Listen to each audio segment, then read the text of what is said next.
अस्सलाम वालेकुम एवरीवन। अब हमने पिछली वीडियो में पिछले लेक्चर में हमने समझ लिया कि law of equi marginal utility क्या होती है। देखें, इस चीज़ को अंडरस्टैंड करें कि ये आपके बेसिक कॉन्सेप्ट्स थे। Utility, total utility, marginal utility, law of diminishing marginal utility, law of equi marginal utility. अब सब लॉज के साथ अल्टीमेटली हमें पता करना है कंज्यूमर इक्विलिब्रियम, कि कंज्यूमर मैक्सिमम सेटिस्फेक्शन किस तरह हासिल करता है। तो कंज्यूमर इक्विलिब्रियम के दो केसेस हैं कि अगर वो एक कमोडिटी परचेज़ कर रहा है तो उसका इक्विलिब्रियम कैसे पता चलेगा, और दूसरा केस होता है कि अगर वो दो कमोडिटीज़ एक साथ इस्तेमाल कर रहा है तो उसका हमें इक्विलिब्रियम कैसे फाइंड आउट हम करेंगे। तो पहले अब मैं अच्छा, फिर ये भी बता दूं कि ये पेपर्स में काफ़ी एक्सपेक्टेड होता है, बार बार रिपीट होता है, एफए लेवल पर भी, बीए लेवल पर भी। ठीक है, तो ये इम्पॉर्टेंट कॉन्सेप्ट है। ये जो आपकी कंज्यूमर बिहेवियर थ्योरी है, यूटिलिटी एनालिसिस है, ये टॉपिक्स उसका निचोड़ हैं। So they are pretty important और थोड़े से शायद आपको डिफ़िकल्ट भी लगें, but I try to make it as simple as possible. तो हम अभी स्टार्ट करते हैं consumer equilibrium with one commodity purchase, यानी जब वो एक कमोडिटी ले रहा हो तो इक्विलिब्रियम पोजीशन में कैसे आएगा। इसका दूसरा नाम हो सकता है कंज्यूमर इक्विलिब्रियम इन यूटिलिटी एनालिसिस या कंज्यूमर इक्विलिब्रियम इन कार्डिनलिस्ट अप्रोच। ये तो मैंने पहले ही आपको बता दिया। ये अब थोड़ी सी मैंने बैकग्राउंड इन्फॉर्मेशन लिखी हुई है।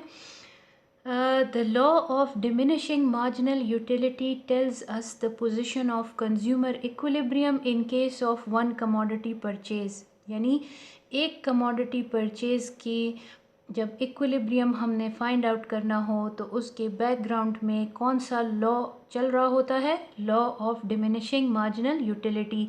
और वो मैंने आपको समझाया था कि एक इंसान जब एक से ज़्यादा किसी यूनिट्स, किसी एक चीज़ के कंज्यूम करता है तो हर एडिशनल यूनिट से मिलने वाली मार्जिनल यूटिलिटी पिछले वाले यूनिट से कम होती है, यानी उसको कम सेटिस्फेक्शन देती है। अच्छा, अब इसमें दूसरा पॉइंट क्या है कि consumer goes on buying successive units of a commodity till marginal utility of a commodity becomes equal to its price. यानी कंज्यूमर का क्या बिहेवियर होता है, वो कब तक एक ही चीज़ को लगातार ख़रीदता जाएगा, उसके सक्सेसिव यूनिट्स वो कब तक ख़रीदता जाएगा, जब तक एटलीस्ट उसकी मार्जिनल यूटिलिटी उस चीज़ के कीमत के बराबर ना हो जाए। ठीक है, अब होता क्या है कि हमारी किसी चीज़ की कीमत हो जाए कम, इफ़ प्राइस फॉल्स। अब ये हमने लॉ ऑफ डिमांड में पढ़ा था ना कि अब किसी चीज़ की कीमत कम होती है तो इंसान क्या करता है, उस चीज़ को ज़्यादा ख़रीदता है, ही विल बाय मोर। अब जब वो उसको ज़्यादा ख़रीदेगा तो मार्जिनल यूटिलिटी क्या होगी, पहले से ज़्यादा ख़रीदा है, मार्जिनल यूटिलिटी डिक्लाइन हो जाएगी और वो तब तक ख़रीदता रहेगा जब तक मार्जिनल यूटिलिटी प्राइस लेवल के बराबर ना हो जाए। ठीक है, इसी तरह इस चीज़ को अगर आप उल्टा देखो तो क्या होगा कि जब प्राइस बढ़ती है तो कंज्यूमर क्या करता है, ही बाइज लेस। जब कम ख़रीदेगा तो उसकी मार्जिनल यूटिलिटी बढ़ जाएगी। कितना कम करे, अपनी कमोडिटी को कितना कम करना शुरू करे, वो इतना कम करेगा कि कम से कम उसके वो प्राइस तक बराबर आके खड़ी हो जाए। इसका मतलब ये हुआ कि equality of marginal utility of any commodity x and price of x indicate the position of consumer equilibrium. ये आप अपने पेपर्स में, नोट्स में हाईलाइट करके लिख सकते हैं कि condition for consumer equilibrium with one commodity purchase क्या होती है कि marginal utility of X must equal to its price of X. ठीक है, अब ये किस तरह, अब इसको एक टेबल और स्केड्यूल और ग्राफ से इसको अंडरस्टैंड कर लेते हैं। अच्छा, अब इस इसका अजम्पशंस क्या हैं, वही बेसिक हमारी अजम्पशंस हैं कि कंज्यूमर क्या है, रैशनल है, he just wants to maximise his utility with his given income. Marginal utility of money, इसमें हमने क्या अज्यूम की है, कांस्टेंट अज्यूम कर ली है। Utility is measured in utils, वो तो हमें मालूम ही है कि हम यूटिलिटी एनालिसिस कर रहे हैं तो यूटिलिटी इसमें यूटिल्स में मेजर की जा रही है, वो टोटल हो या मार्जिनल हो। अच्छा, कंज्यूमर हैज़ लिमिटेड इनकम, मैंने इज़ लिखा हुआ है, कंज्यूमर हैज़ लिमिटेड इनकम, यानी उसकी ना वो बेरोज़गार हो रहा है, ना उसको प्रमोशन मिल रही है, उसका जो एक्सपेंडिचर की कैपेसिटी है वो इस एनालिसिस में कांस्टेंट है, जिसको कह देते हैं कि उसकी इनकम जो है वो कांस्टेंट है। अच्छा, फिर ये अजम्पशन है कि price of commodity is fixed और गिवन। वैसे तो चीज़ों की कीमतें बढ़ती रहती हैं, कम भी हो जाती हैं, लेकिन हम अपने एनालिसिस में प्राइस को कांस्टेंट रख रहे हैं। अच्छा, अब हमने क्या एक स्केड्यूल बनाना है। Let's say this is units of commodity x consumed, ठीक है। वो यूनिट एक एक्स इस्तेमाल कर रहा था, दूसरा इस्तेमाल किया। It can be Apple, it can be bottle of Coke और एनीथिंग, ठीक है। मैंने सिर्फ यहाँ पे एक्स लिखा है। अच्छा, तीसरा इस्तेमाल किया, चौथा इस्तेमाल किया, पांचवा इस्तेमाल किया। डायरेक्ट मैंने इसकी मार्जिनल यूटिलिटी लिख ली है। अगर आप लिखना चाहें तो आप इससे पहले टोटल यूटिलिटी का कॉलम भी बना सकते हैं। वो जो लगातार थोड़ी बढ़ेगी, फिर बढ़ने की स्पीड उसकी ज़रा स्लो होगी, कहीं पर आकर कांस्टेंट हो के फिर ड्रॉप आउट हो जाएगी। लेकिन चूँकि इसमें हमें उस पर इतना फोकस नहीं करना, हमारा फोकस जो है वो मार्जिनल यूटिलिटी पे है, और जिसका बिहेवियर हमें पता है कि वो कंटिन्यूसली डिक्लाइन करती है, तो उस इशू में फंसने की बजाय बस डायरेक्टली मार्जिनल यूटिलिटी अज्यूम करके लिखी गई है। और मार्जिनल यूटिलिटी का फॉर्मूला मैंने आपको बताया था कैसे फाइंड आउट करते हैं, change in total utility divided by change in Q. लेकिन यहाँ पे चूँकि मैंने टोटल यूटिलिटी का कॉलम ही नहीं बनाया, बस डायरेक्ट पता है कि मार्जिनल यूटिलिटी डिक्लाइन करती है, तो डायरेक्ट हाइपोथेटिकल वैल्यूज़ ले ली हैं। अच्छा, अब यहाँ पर आपकी प्राइस जो है वो कांस्टेंट हमने रखी है। लेट्स अज्यूम कि ये जो भी कमोडिटी एक्स है इसकी 12 रुपीज़ प्राइस है, तो वो 1 यूनिट ख़रीदे, 2 ख़रीदे, 3, 4, 5, हर यूनिट की प्राइस उसको 12 ही देनी पड़ेगी, तो इसको हमने कांस्टेंट रख लिया। अच्छा, अब यहाँ पर इसी सिचुएशन को हम ग्राफ में ड्रॉ करते हैं। एक्स एक्सिस पे आ गए आपके units of x consumed, those were 5, so I have 0 1 2 3 4 5। यहाँ पे मुझे प्राइस ऑफ एक्स भी ड्रॉ करनी है और यहाँ पे मुझे मार्जिनल यूटिलिटी ऑफ एक्स भी ड्रॉ करनी है। मैक्सिमम मेरी वैल्यू जा रही है 20 तक, तो 4, 8, 12, 16, 20। अब हर यूनिट पे मैंने मार्जिनल यूटिलिटी प्लॉट कर ली। 1 पर 20, 2 पर 16, 3 पर 12, और इस तरह मेरे पास ये मार्जिनल यूटिलिटी ऑफ एक्स आ गई। अच्छा, अब आप कहेंगे ये सीधी लाइन क्यों कहाँ से आ गई? ये सीधी लाइन प्राइस ऑफ एक्स है। आप देखें, एक यूनिट पर भी ये वो 12 रुपए की वो चीज़ ख़रीद रहा था, दूसरे यूनिट पे भी 12 की, तीसरे पर भी 12 की, चौथा, पांचवा, सब 12 रुपए के उसको पड़े। तो जब वो मैंने ज्वाइन कर दिया तो वो मेरी प्राइस ऑफ एक्स आ गई, जो कि हॉरिजॉन्टल है और कांस्टेंट है, ठीक है। हमने अज्यूम ही उसको कांस्टेंट किया था।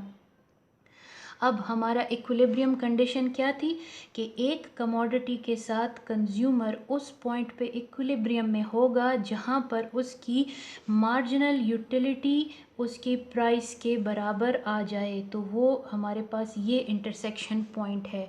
और ग्राफ में हम देख लें तो वो हमारे पास ये थर्ड सिचुएशन आ रही है, ठीक है, जहाँ पर कीमत मार्जिनल यूटिलिटी के बराबर आती है। This is your point of equilibrium, ठीक हो गया। ये था आपका कंज्यूमर इक्विलिब्रियम, जब कार्डिनल अप्रोच में अगर कंज्यूमर एक कमोडिटी इस्तेमाल कर रहा है, ठीक है। अब इसका दूसरा पार्ट ये आता है कि कंज्यूमर इक्विलिब्रियम दो कमोडिटीज़ में भी हम स्टडी कर सकते हैं। आपको डराना मकसद नहीं है, तो लिहाजा इसको मैं ज़रा हाइड आउट कर लेती हूँ, आप थोड़ा रिलैक्स हो जाएंगे। Consumer equilibrium with two commodity purchase, इसका बैकग्राउंड क्या है कि in case of two commodities equilibrium will be determined by law of equi marginal utilities. अब मैंने आपको लास्ट वीडियो में इक्वी मार्जिनल यूटिलिटी बड़ी मेहनत से और कोशिश की कि आपको बड़ा आसान करके समझा दूँ, वो समझा दिया। तो जब टू कमोडिटी परचेज हम स्टडी करते हैं तो उसकी बैकग्राउंड इन्फॉर्मेशन क्या होती है? इक्वी मार्जिनल लॉ उसमें एप्लीकेबल हो रहा होता है और चल रहा होता है। अच्छा, अब सिचुएशन क्या होती है कि consumer buys more of a commodity with higher marginal utility. हम एज अ कंज्यूमर क्या करते हैं कि हम जिस चीज़ की मार्जिनल यूटिलिटी ज़्यादा होती है हम उसको ज़्यादा ख़रीदना शुरू कर देते हैं, और जिसकी मार्जिनल यूटिलिटी कम होती है हम उसको कम ख़रीदना शुरू करते हैं। और ये प्रोसेस हम कब तक करते रहते हैं? जब तक दो कमोडिटीज़ की मार्जिनल यूटिलिटी आपस में बराबर न हो जाए। ठीक है, ये हमने उस पिछले लॉ में समझ लिया था।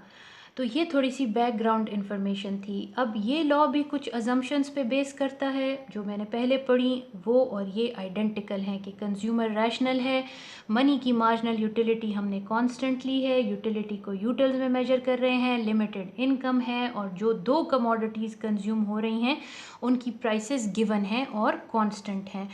अब इसकी स्टेटमेंट क्या है? ठीक है, आप पिछले वाली की स्टेटमेंट अगर मुझसे मिस हो गई है तो उसमें भी लिखी जा सकती है, कोई इशू नहीं है। ठीक है, वो भी किताब में भी मौजूद है। मैंने कंडीशन तो आपको बता दी थी, लेकिन उसी कंडीशन को वर्डिंग्स में आप एक्सप्रेस करेंगे तो वो उस लॉ की स्टेटमेंट हो जाएगी। अच्छा, इस वाले पर आते हैं। Given the prices of X and Y the consumer will be in equilibrium when marginal utility of money expenditure on each good X and Y is the same. कि प्राइसेस हमें गिवन होती हैं, कंज्यूमर उस जगह पर equilibrium में होगा, best possible situation पे होगा, मैक्सिमम सेटिस्फैक्शन एंजॉय कर रहा होगा जब जो एक्सपेंडिचर उसने दो कमोडिटीज़ पे किया है उसकी मार्जिनल यूटिलिटी बराबर हो जाएगी। ये किस तरह होगी ये अभी आपको टेबल से क्लियर हो जाएगा। इस चीज़ को अगर मैं लिखना चाहूँ तो इस तरह है कि marginal utility of expenditure must equal to MUX by price of X। यानी किसी भी कमोडिटी की मार्जिनल यूटिलिटी को आप उसकी प्राइस पर डिवाइड कर दें तो वो क्या कहलाती है? वो मार्जिनल यूटिलिटी ऑफ एक्सपेंडिचर कहलाता है। यहीं पे ऊपर जिक्र हुआ है ना, marginal utility of expenditure on each good. आप ये कह लो कि ये किस चीज़ का फॉर्मूला है? ये marginal utility of expenditure on good x का फॉर्मूला है। ठीक है, अगर दो गुड्स हैं तो ये चीज़ इसी तरह मैं रिपीट करूँगी गुड वाई के लिए, और फिर ये दोनों आपस में बराबर होंगी तो कंज्यूमर इक्विलिब्रियम पर जाएगा। लेकिन चलें, फ़िलहाल आप इतना समझ लें कि इसका क्या मतलब था। Marginal utility of money expenditure on each good, उसका फॉर्मूला ये है। ठीक है, और उसको पर रुपी यूटिलिटी भी कहते हैं। तो आप ये भी कह सकते हो कि given the prices of X and Y the consumer will be in equilibrium when per rupee utility of money spent on each good is the same. आप थोड़ा सा इसको स्टेटमेंट को चेंज भी कर सकते हो।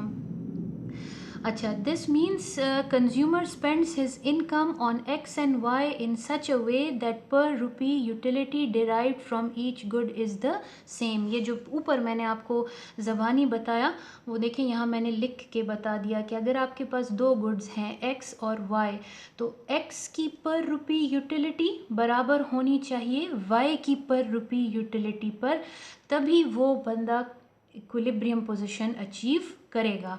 और इसको हम कहते हैं formula for consumer equilibrium for two goods X and Y. अच्छा, अब इससे आगे बढ़ते हैं। इसको अभी हमने अंडरस्टैंड करना होगा टेबल के थ्रू। तो ये तो देख पता चल गया कि वो इक्विलिब्रियम में उस जगह पर होगा जहाँ पर रुपी यूटिलिटीज़ बराबर हों। लेकिन जब पर रुपी यूटिलिटी बराबर ना हो तो क्या सिचुएशन होगी? अगर पर रुपी यूटिलिटी एक्स की ज़्यादा है पर रुपी यूटिलिटी वाई से, यानी वाई से उसको पर रुपी यूटिलिटी कम मिल रही है और एक्स से ज़्यादा मिल रही है, तो वो अपना पैसा वाई से निकालेगा और एक्स पर स्पेंड करेगा, यानी he will substitute X for Y. ठीक, और वो क्या करेगा? He will spend more from, ये रेपिटेशन है, he will spend more from his limited income on X. ठीक है, अब जब एक्स पे ज़्यादा स्पेंड करेगा तो क्या होगा? हमने नहीं पढ़ा कि जब आप किसी चीज़ को ज़्यादा स्पेंड करते हैं तो उसकी मार्जिनल यूटिलिटी कम होना शुरू हो जाती है। तो वही वाली बात होगी, when more of X will be consumed marginal utility of X will fall and that of Y will rise. ये जो पिछले लॉ में हमने आपको बताया कि एक कमोडिटी से पैसा निकालेगा दूसरे में डालेगा, तो जिसमें डाल रहा है उसकी मार्जिनल यूटिलिटी गिरने लग जाएगी और जिससे निकाल रहा है उसकी मार्जिनल यूटिलिटी बढ़ जाएगी, यानी वो सब्स्टिट्यूशन करता जाएगा। और सब्स्टिट्यूशन वो कब करता जाएगा दो कमोडिटीज़ की, कि कितना एक्स लूँ कितना वाई लूँ, वो उस स्टेज तक करेगा जब तक उसकी पर रुपी यूटिलिटी एक्स से बराबर ना हो जाए पर यूटिलिटी वाई के साथ। तो ये फिर दोबारा से मैंने लिखा है कि per rupee utility from X when equals to per rupee utility from y, that is going to be equal to marginal utility of the money, और इसको आप एक्सपेंडिचर भी लिख सकते हो। ठीक है, दोबारा ही रिपीट हुआ है। अच्छा, अब इस चीज़ को अंडरस्टैंड करने के लिए एक टेबल अज्यूम कर लेते हैं। ठीक है, टेबल थोड़ा सा मुश्किल लगेगा लेकिन इम्पॉसिबल नहीं है अगर आप इसको अंडरस्टैंड करें। अब अज्यूम करते हैं कि कोई भी कमोडिटी है जिसके वो 6 यूनिट्स कंज्यूम कर रहा है। ठीक है, हमने प्राइस कांस्टेंट ली तो हमने कह दिया कि let's say price of x is ₹3, हमने कह दिया price of Y is ₹4। Assume कर लिया कि एक्स जो भी कमोडिटी है उसकी कीमत ₹3 है, वाई जो भी कमोडिटी है उसकी कीमत ₹4 है। मार्जिनल यूटिलिटी ऑफ मनी हमने क्या कहा था, कांस्टेंट लिया था, तो हमने ये कह दिया कि उसके पास लेट्स से अगर ₹20 हैं, उसका बजट या उसकी इनकम ₹20 है, तो उसमें से हर ₹1 से उसको 8 यूटिल्स की यूटिलिटी मिल रही है। ठीक है, वो तो जो सारी अजम्पशंस थी यहाँ पर नंबर्स की फॉर्म में हमने अज्यूम कर ली। अब ये हाइपोथेटिकल नंबर्स हैं कि 6 यूनिट्स उसने कंज्यूम किए, हर एक्स को जितना ज़्यादा इस्तेमाल करता जाता था उसकी मार्जिनल यूटिलिटी गिरती जाती थी, वाई को भी जितना ज़्यादा उसने यूज़ किया उसकी मार्जिनल यूटिलिटी गिरने लगी। अब नेक्स्ट कॉलम हमने फाइंड किया है per rupee utility of x, पर रुपी यूटिलिटी ऑफ वाई, और वो कैसे फाइंड आउट करते थे, पर रुपी यूटिलिटी कैसे, MUX को हम डिवाइड कर देते थे प्राइस ऑफ एक्स से। तो MUX अगर हमारे पास 33 है और प्राइस ऑफ एक्स हमने 3 अज्यूम की है, तो ये हमारे पास पहले कमोडिटी की पर रुपी यूटिलिटी कितनी आ जाएगी, 11। ठीक है, यानी उसको 11 पर रुपी यूटिलिटी मिल रही है। ठीक है, इस 1 यूनिट एक्स का लेने से। और अगर वो 1 यूनिट वाई का लेता है तो उसकी पर रुपी यूटिलिटी कितनी है, 9। ये कैसे फाइंड करेंगे, 36 हमारी मार्जिनल यूटिलिटी थी वाई की और वाई की प्राइस क्या थी, 4। तो 36 डिवाइडेड बाय 4 हमारे पास आ जाएगा 8। तो वो हमारे 36 डिवाइडेड बाय 4 इज़ 9, वो हमारे पास आ जाएगा 9। तो इस तरह हमने सारों की पर रुपी यूटिलिटी फाइंड आउट कर ली। अगर आप सिर्फ y को देखो तो ये किस तरह, x को पहले देख लेते हैं। 30 divided by 3 is 10, 27 divided by 3 is 9, 24 divide by 3 is 8, 21 divided by 3 is 7, 18 divided by 3 is 6। ठीक है, ये आ गया। अब मार्जिनल यूटिलिटी ऑफ y के साथ हम पर रुपी यूटिलिटी y निकाल लेंगे। 36 divide by 4 9, 32 divided by 32 divided by 4 is 8, 28 divided by 4 is 7, 24 divided by 4 is 6 and so on. ठीक है, इस तरह आपने निकाल ली इसकी पर रुपी यूटिलिटी। अब हमारी इक्विलिब्रियम कंडीशन क्या थी, इस इक्विलिब्रियम कंडीशन को अंडरस्टैंड करें कि पर रुपी यूटिलिटी भी बराबर हो इक्विलिब्रियम पर और वो भी बराबर हो मार्जिनल यूटिलिटी ऑफ एक्सपेंडिचर के, कि वो जितना एक्सपेंड कर रहा है उसके बराबर हो। तो मैंने आपको कहा ना कि हर ₹1 उसके लिए 8 यूटिलिटी है, तो मार्जिनल यूटिलिटी ऑफ मनी मेरे लिए कितनी थी, 8, जो कि कांस्टेंट थी। अजम्पशन भी ये की है ना कि मनी की मार्जिनल यूटिलिटी क्या होती है, कांस्टेंट रहती है, तो मैंने वो सारा 8 लिख लिया। अब यहाँ पर आप देखो कि ये कंडीशन यहाँ पर सेटिस्फाई होती है कि अगर ये शख्स 4 यूनिट्स एक्स कमोडिटी के ख़रीदे और 2 यूनिट्स जो हैं वो वाई कमोडिटी के ख़रीदे, तो उस जगह पर उसकी पर रुपी यूटिलिटी भी बराबर है किसके? मार्जिनल यूटिलिटी ऑफ मनी के। 8 इक्वल्स टू 8 इक्वल्स टू 8, और मैंने शुरू में आपको कहा था कि उसके पास पैसे कितने हैं? 20 रुपीज़ हैं। इसके अलावा आप ये कंडीशंस देख लोगे कि 9 और 9 भी है, 7 और 7 भी है, लेकिन इस पे आप ये सारी कैलकुलेशंस करोगे तो उसके 20 रुपये स्पेंड नहीं होंगे, और हमने अज्यूम ये किया कि वो अपना सारा पैसा स्पेंड कर रहा है, कुछ सेविंग नहीं कर रहा, मैक्सिमम सेटिस्फैक्शन हासिल करना चाहता है, रैशनल है। तो देखो, जब ₹4 on X and ₹2 on Y करता है तो तहाँ ना सिर्फ उसकी मार्जिनल पर रुपी यूटिलिटी एक्स की 8 है, पर रुपी यूटिलिटी वाई की भी 8 है, और उस दोनों जगहों पर उसकी मार्जिनल यूटिलिटी ऑफ मनी के बराबर हैं, जो कि 8 हैं। तो ये सिचुएशन इस शख्स की क्या है? मैक्सिमम सेटिस्फैक्शन शो करती है। इसको ज़रा सा कैलकुलेट किया हुआ है कि वो स्पेंड कर रहा था total 20 rupees. I hope this is clear in the paper. Okay, 20 rupees वो स्पेंड कर रहा था। 4 यूनिट उसने लिए कितने के? 3 रुपए के। तो मैंने 4 टाइम्स 3 किया, ठीक है, जमा टोटल ख़र्चा पता करना है ना कि उसने एक्स और वाई पे कितना ख़र्चा किया। तो 4 यूनिट्स उसने लिए थे एक्स के, और हर एक्स कितने का था? 3 का। तो basically it is 4 multiply by 3, ठीक है, जो आपके पास आ जाएगा 12। फिर उसने 2 यूनिट्स लिए कमोडिटी वाई के, 2 यूनिट्स कमोडिटी वाई के लिए, और हर कमोडिटी वाई की क्या कीमत थी? 4 रुपीज़। तो 2 4s are 8 हो जाएगा, और 12 और 8 जब ऐड होगा तो वो उसका मैक्सिमम एक्सपेंडिचर भी हो जाएगा, यानी उसके पास थे ही 20 रुपीज़, तो वो उसने मैक्सिमम स्पेंड भी कर लिए, और यहाँ पर जो इक्विलिब्रियम कंडीशन थी वो भी सेटिस्फाई हो गई, ठीक है। तो आई होप ये टेबल से आपको समझ आ गया हो। अब इसी को हम ग्राफ की सूरत में भी हमने एक्सप्लेन करना है। तो ग्राफ इसका कोई इतना कॉम्प्लिकेटेड नहीं है।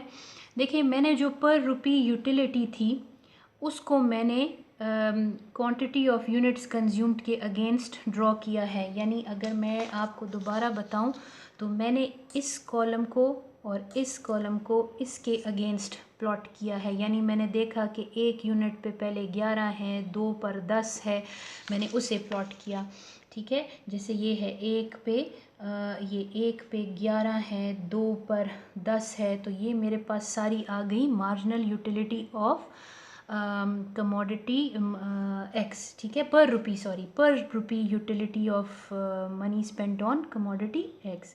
इसी तरह ये वाई दूसरा वाला मैंने ड्रॉ कर दिया।